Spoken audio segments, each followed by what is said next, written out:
Hi, my name is Anders. I've been working with DevOps in large organizations for the last 2 or 3 years.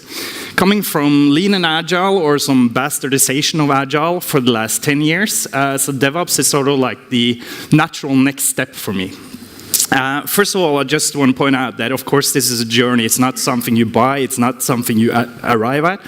It's about becoming more agile. It's about getting better at automation, continuous delivery. It's about changing your architecture and changing the people and the organization that you're in.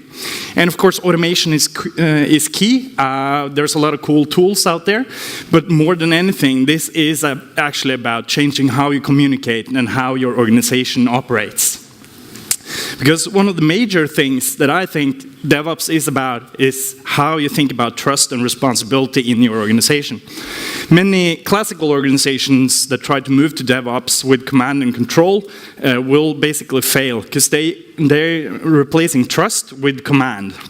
So you need to enable your organization and your development teams to actually take responsibility. You need to kill the handovers, minimize external overrides from architecture and security, and you need to remove the notion of the others, because we can always blame the others. And most of all, people actually feel responsible. This is not just mechanics or a way organization works. You actually need to think about people's feelings and how you enable them to feel responsible. And of course, this is a long journey.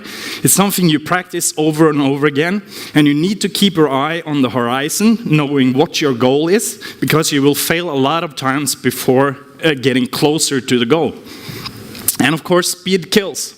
So if you want to be a fast-moving organization, you need to practice and you need to build quality in from the start, and you need people to actually feel responsible for what they're making to actually enable them building quality. I'll talk a little bit about some common patterns I've seen. These are mostly valid for large organizations, but they're pretty common anyway. The first pattern that I'm going to talk about is where you suddenly figure out that we're going to do DevOps, so collaboration, let's do that. That's a new thing.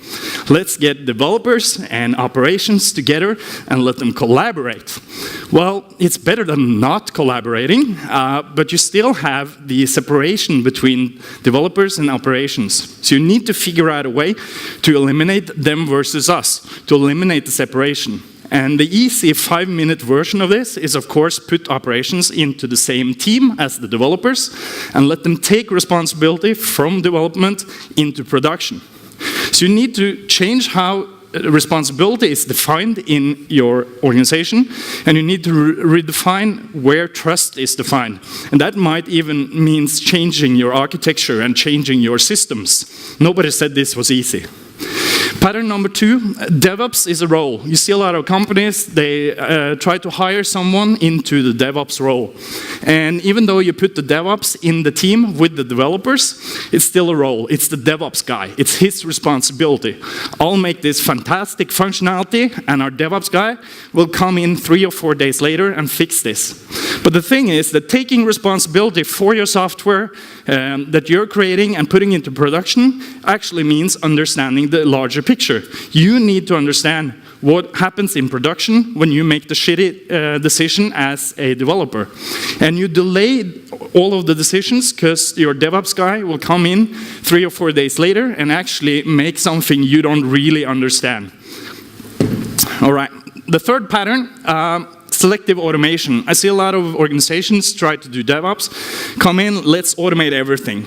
But we're not going to automate this thing because we're not going to do that as often. It's not worth it. We're not going to get any problems with it.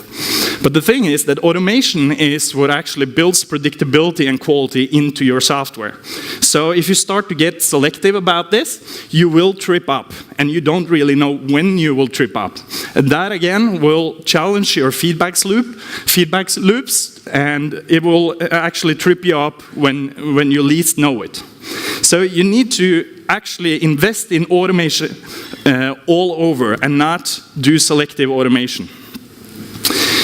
Basically, Trust and responsibility is at the essence of DevOps, I think, and it is the key to actually moving fast and enabling your organization to take responsibility and feel responsible for the software that they're creating. That's it. That's 5 minutes. Thank you. Just get in touch if there's anything I can talk to you about.